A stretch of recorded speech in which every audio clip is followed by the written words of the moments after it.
Today, we're discussing the horrifying origins of the scariest mob in Minecraft history. I speak, of course, of this.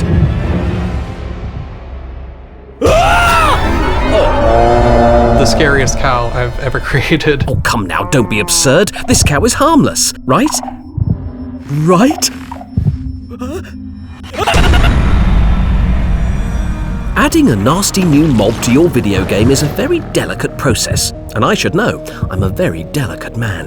When it came to making the Warden, the idea was simple. A horror experience. It's meant to kind of evoke those original memories and feelings of the first night in Minecraft. My favorite thing about the Warden is the mystery. We don't know much about its history or where it was before or where it's going. Beautiful, grotesque, and scary. And also a big fan of introducing you to the game over screen. I also kind of want to say misunderstood. The Warden we all know and love today is a big, blind, burly beast that is sound and smell sensitive. The idea for this mob spawned during the development of 2020's Nether update. We were super excited about that particular thing with a mob that can't see. We really wanted to create an experience where the player is surrounded by this presence, a creature that was kind of stalking you in the dark. Doesn't that sound like fun? Well, no. But the team got to work anyway on a mob tentatively entitled the Stalker. We really wanted to create a creature visually that it was asymmetrical. It was just going to be a mob that could spawn anywhere deep underground. It will follow you, but if you can be fully quiet, it will not. Great idea, but chase mechanics turned out to be tricky. The Stalker was taller than even an Enderman. The caves can be a little tight sometimes, or maybe the player might mine just a small hallway. The Stalker can't really chase you. So escape was possible. Hooray! What if it could squeeze through those hallways that players mine into, and that way you don't feel safe? Oh, goody. Very terrifying. Thankfully, someone cornered Brandon in a Mojang Studios hallway and talked him out of it. We kind of need a place for this mob, giving a safe space for players to be able to choose, because not everyone is going to enjoy a horror experience. We started to talk about this place we would call the Deep Dark. Ah, the Deep Dark. A moody new biome for this moody new developing mob. Although the Warden's second design turned out a little...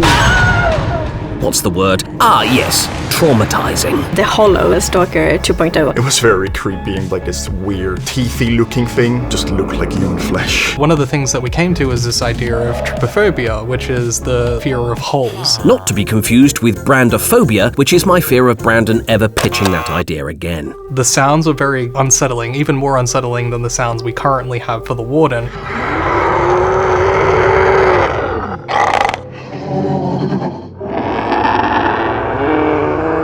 So we took all the elements we liked from the Hollowed and the Stalker and got started on the development of the Warden. You definitely see things from both of them. The Hollowed eventually became the Warden with its body shape. We had to create these horns that were inspired by certain insects that have like antennae that would catch vibrations. This mob was going to be blind, and it was going to have to use its other senses to be able to track down the player. The Warden uses its senses of smell and sound to track intruders. So no matter how quiet you are, eventually it will sniff you out. An angry neighbor if you would trespass on the neighbor's garden without approval.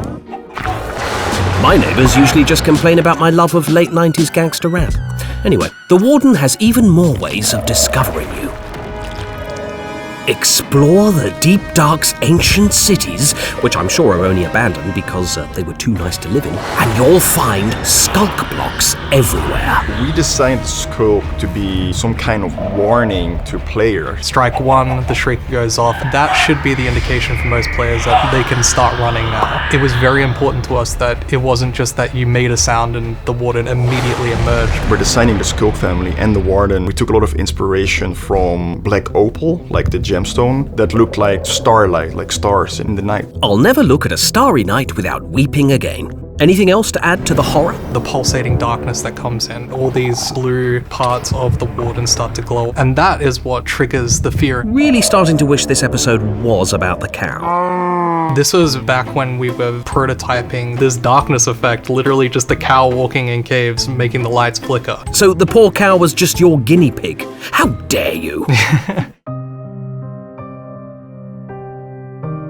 when we added this mouth, for me that was when we found the balance. It is a bit cute at the same time, right? Right. It is like something between a horror creature, but it also has a sadness. It feels a bit lonely. Also relatable. The sound effects for the Warden, Skulks, and Deep Dark were all key elements of the lore and feeling of this new experience. Oh. And then with the layers of effects, it became like... Warden's heartbeat, that's recorded my heartbeat with a contact microphone. And that's the story of the Warden, a blind, sad, scary-looking mob that lives in the ancient cities of the Deep Dark and who you may not want to encounter. A testament to the Warden is how quickly it got adopted by the community as a very important mob. Even if everyone seemed to be quite terrified of you, you're still very appreciated. Aww. Unless this episode was so terrifying that Mojang Studios never lets us make an episode again. See you next time.